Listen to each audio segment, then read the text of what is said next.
So ఇప్పుడు మనము సైఫ్ అలీ ఖాన్ పై జరిగిన దాడి గురించి మాట్లాడుకుందాం.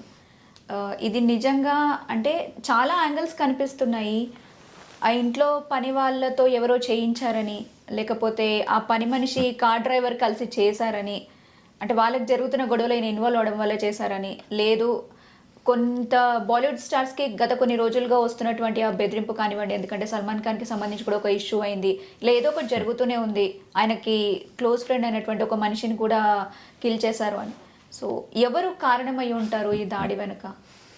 అంటే ఇప్పుడు దుర్గ్ స్టేషన్లో ఒక వ్యక్తిని పట్టుకున్నారు. పట్టుకుని అతన్ని వెనక్కి తీసుకొస్తున్నారు. అంటే ఛత్తీస్గఢ్ నుంచి వెనక్కి తీసుకొస్తున్నారు. రైల్వే పోలీసుల కంట్రోల్లో ఉన్నాడు, అతను అప్పచెప్తున్నాం బాంబే పోలీసులకి అని చెప్తున్నారు. ఆల్రెడీ ఇంకొక అతన్ని పట్టుకుని వదిలిపెట్టేశారు. అంటే ఒక గందరగోళం నడుస్తోంది. పోలీసులు వెరీ ఫస్ట్ డే చెప్పిన మాట ఏంటంటే, ఈ లోపలికి ఎవరో ప్రవేశించే అవకాశం లేదు, లోపల ఉన్న వాళ్ళే చేశారు, ఇది బయట నుంచి ఎవరో వస్తున్నట్టుగా మాకు ఎక్కడా కనిపించటం లేదు, టోటల్ ఫుటేజ్ చూసాము అని చెప్పి మొదటి మాట చెప్పారు. ఆ రోజు సాయంత్రానికి మళ్ళీ డైలాగ్ మారింది. మారి ఒక సమగ్రమైన కథనం చెప్పారు. ఒక దొంగతనం కోసం వచ్చి పని మనిషిని కొట్టే ప్రయత్నం చేశాడు, అప్పుడు ఆయన అడ్డుకునే ప్రయత్నం చేశాడు, వాళ్ళిద్దరి మధ్య ఘర్షణ జరిగింది, ఆ ఘర్షణలో ఈ కత్తిపోట్లు జరిగినాయి అని కంక్లూడ్ చేశారు. అదే సమయంలో కరీనా కపూర్ గారు ఒక ట్వీట్ చేశారు, దీన్ని స్పెక్యులేట్ చేయొద్దు, జరిగింది దురదృష్టకరమైన సంఘటన, దీని మీద ఇంకా స్పెక్యులేషన్స్ వద్దు, ఎలా జరిగింది అలా జరిగిందని ఎవరూ మాట్లాడద్దు, ఎవరికి ప్రాణహాని జరగలేదు కాబట్టి వదిలిపెట్టేయండి అని ఆవిడ ప్రపంచాన్ని కోరింది. అంటే ఏ ఏ యాంగిల్స్ ప్రపంచం మాట్లాడుతుందో ఆవిడ ముందే ఊహించినట్టుగా కనిపిస్తుంది. అంటే వాళ్ళకి విత్ ఇన్ ఫ్యామిలీ ఏదో గొడవ ఉంది అనేది, ఆయన ఫస్ట్ వైఫ్ సన్ కూడా ఉన్నాడు అక్కడ, అవును, అతను ఎందుకున్నాడు, ఇవన్నీ ప్రపంచం మాట్లాడుతుంది, అందుకని స్పెక్యులేట్ చేయొద్దు అని ఆవిడ ట్వీట్ చేశారు. అలాగే ఈ బిష్ణు గ్యాంగ్ వాళ్ళు దాడి చేశారా అనేది ఒక మాట వినిపిస్తోంది. సల్మాన్ ఖాన్ మీద జరిగింది, అది వేరు, వాళ్ళు దాడి చేస్తే ఇలా ఉండేది కాదు. అయితే వాళ్ళు దాడి చేసి ఉండొచ్చు అని అనటానికి ప్రాతిపదిక ఏంటంటే, ఇతను కూడా ముస్లిం కాబట్టి వాళ్ళు పర్టికులర్గా వాళ్ళని టార్గెట్ చేస్తున్నారు అనేది వాళ్ళ ప్రోగ్రామ్గానే కనిపిస్తుంది. అది హిందుత్వ గొడవ, ఆ ఇన్వాల్వ్మెంట్ ఉన్నట్టుగా మనకు కనిపించడం లేదు, ఇక్కడ ఇంకేదో గొడవ ఉంది. అయితే బయట నుంచి వచ్చిన వాళ్ళు కాదు, లోపలే జరిగింది, ఇది ఇంటర్నల్ గొడవే.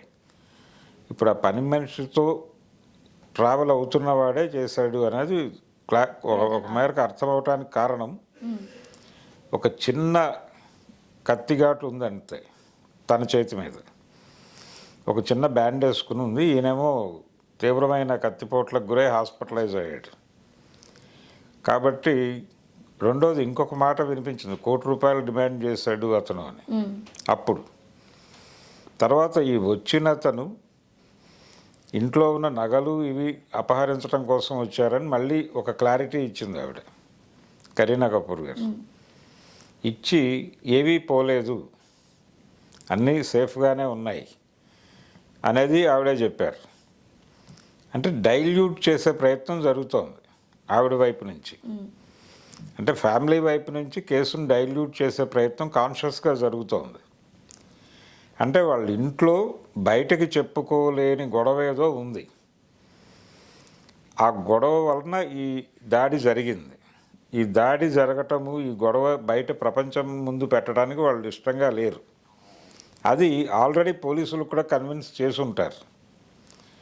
అందుకని ఆ గోప్యతని కాపాడటం కోసం పోలీసులు కూడా చాలా టాక్టికల్గా వ్యవహరిస్తున్నారు.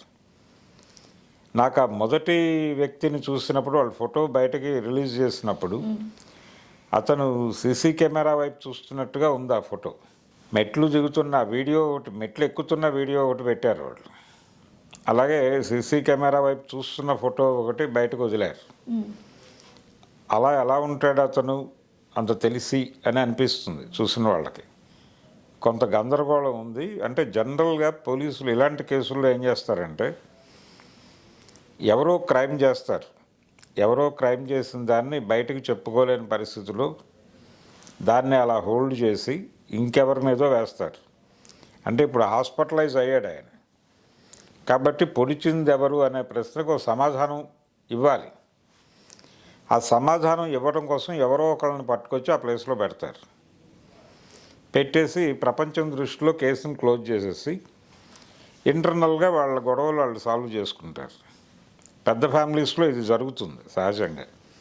అలాంటిది ఏదో జరుగుతుంది సైఫ్ ఇంట్లో అనేది మనకు స్పష్టంగా అర్థమవుతుంది. అది కానీ వన్స్ ఇప్పుడు సైఫ్ కంప్లీట్గా ఓకే అయిన తర్వాత ఆయన చెప్పిన దాన్ని బట్టే యాక్షన్ తీసుకునే అవకాశం ఉందంటారా, లేకపోతే అది కూడా ఇంటర్నల్గా వాళ్ళే మాట్లాడేసుకొని? లేదు, ఇంటర్నల్గానే సెటిల్ అవుతుంది. అది బయటకు రానివ్వరు, బయటకు ఇలాగే వస్తుంది. అంటే మనం చాలా విషయాలు చూసాం. ఈ అంటే సత్యంబాబు కేసు అందరికీ తెలుసు. ఆయేషా మేరా కేసులో అతను అంతకాలం జైల్లో ఉండి ఫైనల్గా అతను కాదు అన్నారు. అవును, అతను బయటకు వచ్చాడు. అతని కంటే ముందు ఇంకొక ఇద్దరు జైల్లో ఉండి బయటకు వచ్చారు ఆ కేసులో. వాళ్ళు కూడా వీళ్ళు కాదు అన్నారు కొంత రిమాండ్ చేసిన తర్వాత. ఇప్పటికీ ఎవరు చేశారో క్లారిటీ లేదు, కానీ ఎవరు చేశారో పోలీసులకు తెలుసు. కానీ వాంటెడ్గానే కొంతమందిని తప్పించడం కోసం ఇలా జరుగుతాయి. బిగ్ ఫ్యామిలీస్లో ఇలాంటివి జరుగుతాయి. అంటే ఆ విషయం బయటకు రానివ్వరు, ఎవరో ఒకళ్ళ మీదుగా ఆ కేసు వెళ్ళిపోతుంది. దీనికి ఏది ఎగ్జామ్షన్ కాదు. బాలకృష్ణ గారి ఇంట్లో కాల్పులు ఎందుకు జరిగినాయి అంటే ఈ రోజుకి ఎవరి దగ్గర ప్రాపర్ సమాధానం లేదు, ఉండదు కూడా.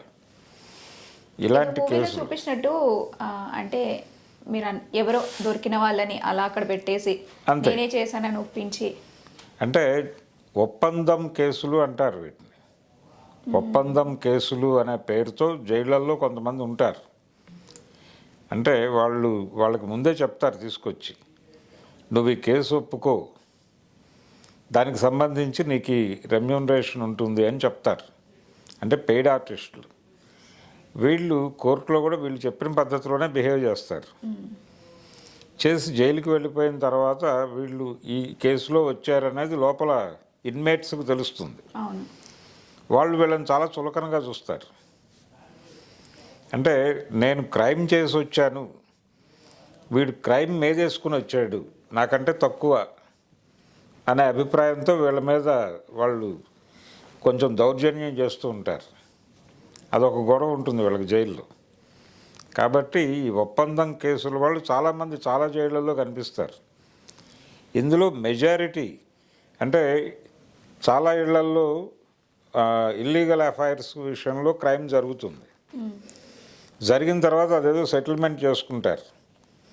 అది చేసుకున్న తర్వాత ఈ క్రైమ్ బయటకు వస్తుంది. అంటే ఈ హాస్పిటల్కి వెళ్ళటము అది ఒక రకంగా మెడికో లీగల్ వ్యవహారంగా మారుతుంది.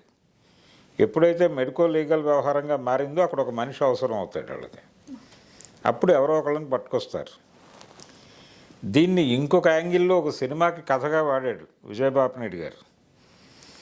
గ్యాంగ్ లీడర్ సినిమాలో చిరంజీవి గారు ఆయన క్యారెక్టర్, ఆయన కుటుంబానికి ఒక ఆర్థిక సమస్య ఉంటుంది, దాన్ని ఎలా పరిష్కరించాలా అనుకుంటూ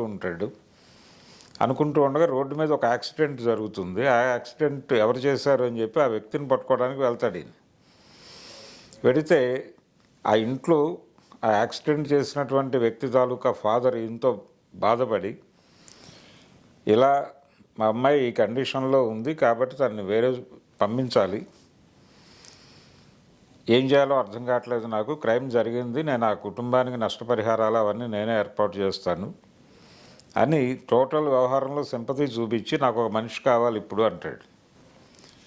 ఆ మనిషి నువ్వే అయితే నీ కష్టాన్ని నేను తీరుస్తాను కదా అన్న టైప్లో ఒక ప్రపోజల్ రావటం, ఈయన అంగీకరించడం, ఈయన ఉన్నటువంటి ప్రెజర్ నుంచి అలా నడుస్తుంది.